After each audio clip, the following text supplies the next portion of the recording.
पल्लवी, तुम्ही प्लीज रडू नका. मी जर तुम्हाला दुखावलं असेल तर आय एम रिअली सॉरी, पण माझा तसा हेतू नव्हता. तुम्ही का माफी मागताय? माझंच नशीब खोटं आहे, त्याला तुम्ही काय करणार? मी पहिली पेशंट असेल ना जिला हॉस्पिटलमधून डिस्चार्ज मिळतोय कळल्यावर आनंदी व्हायच्या ऐवजी रडत बसली. पण मी काय करू, माझी परिस्थितीच अशी आहे. इथून बाहेर पडल्यानंतर मी कुठे जाऊ हेच कळत नाहीये मला. आपलं म्हणावं असं कोणतंच घर उरलं नाहीये आता. पण या सगळ्यांना मीच जबाबदार आहे. हे बघा, खरं तर तुमच्या पर्सनल प्रॉब्लेम्सवर मी काही कमेंट करणं बरोबर नाही, पण मला असं वाटतं की आता तुम्ही स्वतःला दोष देणं बंद करा.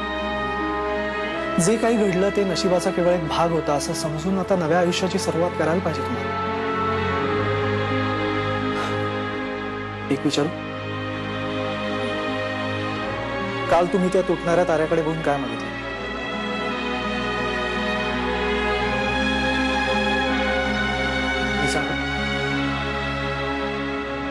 तुम्ही हेच मागितलं का की तुमच्या वडिलांनी तुम्हाला माफ करावं,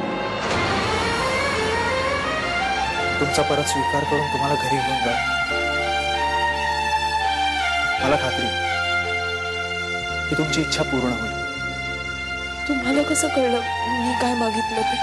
मला असं वाटतं की एखाद्या व्यक्तीशी सूर जुळले ना की त्याच्या मनातलं कळायला वेळ लागत नाही, सगळ्या गोष्टी आपोआप समजायला.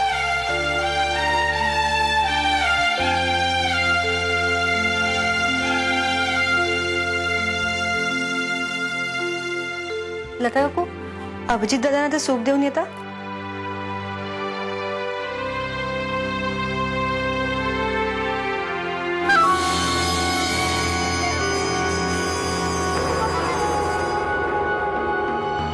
वहिनी, मला थोडं बोलायचं होतं तुमच्याशी. माझ्याकडे वेळ नाहीये. वहिनी प्लीज थोडं तरी ऐकून घ्या माझं.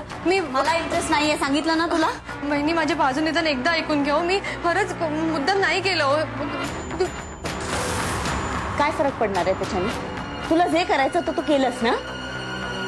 आता दुष्परिणामांसाठी तयार राहा. वहिनी हे बघा, मी तुम्हाला काय सांगते, माझा नाईलाज होता. मला खरंच कळून नाही गेलं की मी काय बोलले. Enough of this nonsense. मला तर तुझा स्वभाव चांगलाच कळलाय. हवं तसं वागायचं आणि मग सॉरी सॉरी म्हणत बसायचं. नाही वहिनी हे बघा, मी एकदाच फक्त मला संधी फक्त एकदाच मिळते मोहोळ, पुन्हा पुन्हा नाही. आणि मी तुझ्यासारखी नाहीये ना एकच चूक पुन्हा पुन्हा करायला. त्यामुळे आता जे काही होईल त्याला तू आणि फक्त तूच जबाबदार आहेस. नको ना वहिनी, मी पाया पडते तुमच्या. ऐका माझं बघा, मी पुन्हा नाही. वहिनी, वहिनी.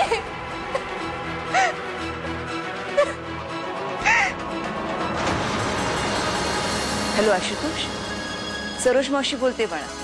ओळखलास का विसरलास? बरं आमचं राहू दे. आईला सुद्धा विसरलास का रे? सुलेखा कोमात आहे. तिच्या आजाराची तीव्रता जाणवत नाहीये का तुला? नाही तू आला नाहीस अजून. काय सुट्टी मिळत नाहीये? अरे वेड्या, नोकरी गेली तर परत मिळवता येते, पण मायेची माणसं जर दुरावली तर ती परत येत नाहीत रे. तू आता मला काही कारण देऊ नकोस. लवकरात लवकर इथे ये बस. ठेवते मी.